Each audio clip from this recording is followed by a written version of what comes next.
Bueno, muy buenos días a todos. El día de hoy voy a presentar el ejercicio número 6 de el taller de electricidad y magnetismo, grupo 7, Universidad Nacional de Colombia. Soy Santiago Goyeneche, representante del grupo E. Bueno, este ejercicio nos dice lo siguiente. Dice, considera una caja triangular cerrada que descansa dentro de un campo eléctrico horizontal de magnitud 7.8 por 10 a la 4 newton sobre coulomb, como se muestra en la figura. Ya la voy a mostrar. Calcule el flujo eléctrico a través de A, la superficie vertical, B, la superficie inclinada y C, toda la superficie de la caja. Bueno, para comenzar, aquí tenemos la figura, es esta, una caja con forma triangular. Como podemos ver, tiene 5 caras, en las que estamos referenciando dos. Esta de acá atrás, cuya área es A', y esta tapa de acá, la inclinada, cuya área es A. Como podemos ver, el flujo se mueve en este sentido, el campo eléctrico, perdón, y estas son algunas dimensiones de esa caja. 30 centímetros de este lado y 10 esta altura. Además de aquí un ángulo de 60 grados que indica una apertura entre estos dos lados.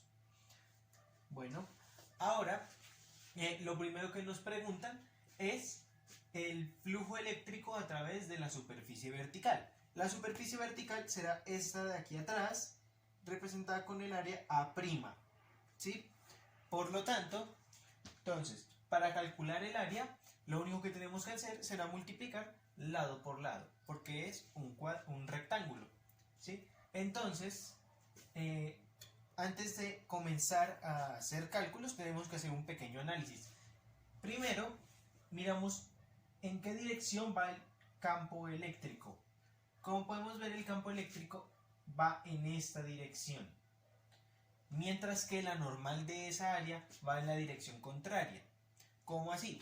Si vemos la imagen, vemos que el campo eléctrico se mueve en este sentido, pero una normal es una forma 90 grados con la superficie de la tapa y por lo tanto debe ir en sentido contrario.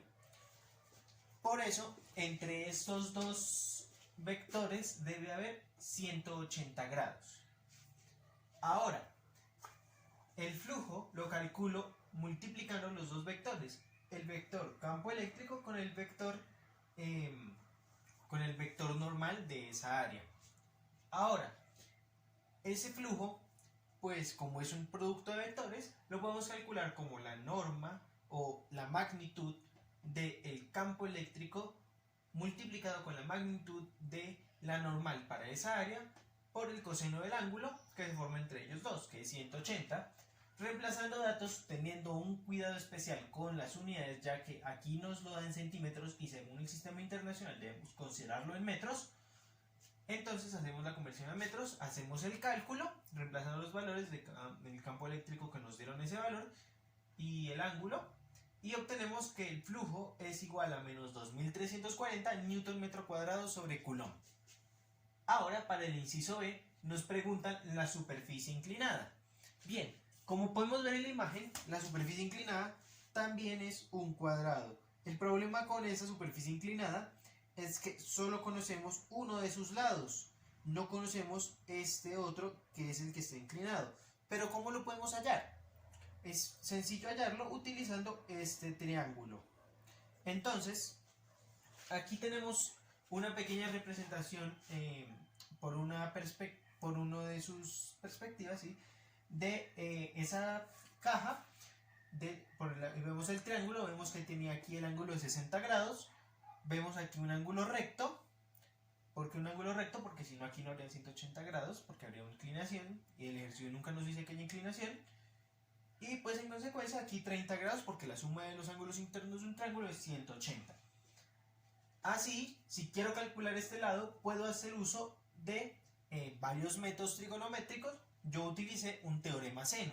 El teorema seno me dice que ese lado dividido por el seno de su ángulo opuesto, que es 90 grados, corresponde a este lado, por ejemplo, 10 centímetros, yo lo tomé como 0.1 metros haciendo la conversión, dividido entre el seno de su ángulo opuesto, que es 30 grados.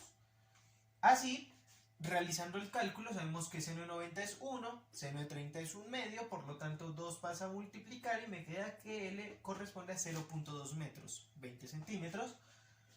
Y ahora sí procedo a hacer el cálculo del flujo.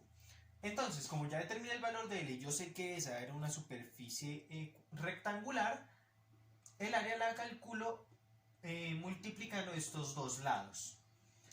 Bueno, hago el producto vectorial, pero tengo que considerar quién es la normal para esta área en este caso. Como podemos ver, para esta superficie, este ángulo de 90 grados que hay aquí nos indica que la normal va en ese sentido, formando 60 grados con la orientación de este campo eléctrico.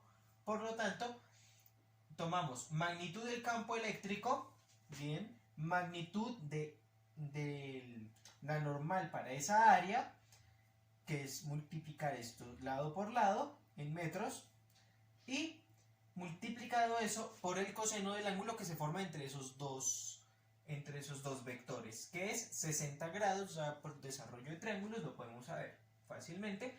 Ese ángulo es de 60 grados y ahora reemplazando los valores obtenemos que el flujo eléctrico a través de esa tapa es de 2340 Newton metro cuadrado sobre coulombs.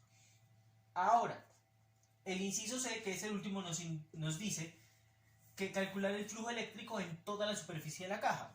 Bueno, para hacer esto solamente debemos sumar estos dos flujos eléctricos, los hallados en el inciso A e inciso B, porque las otras tres caras de esa figura, de esa caja, tienen un flujo eléctrico de 0 Newton metro cuadrado sobre Coulomb.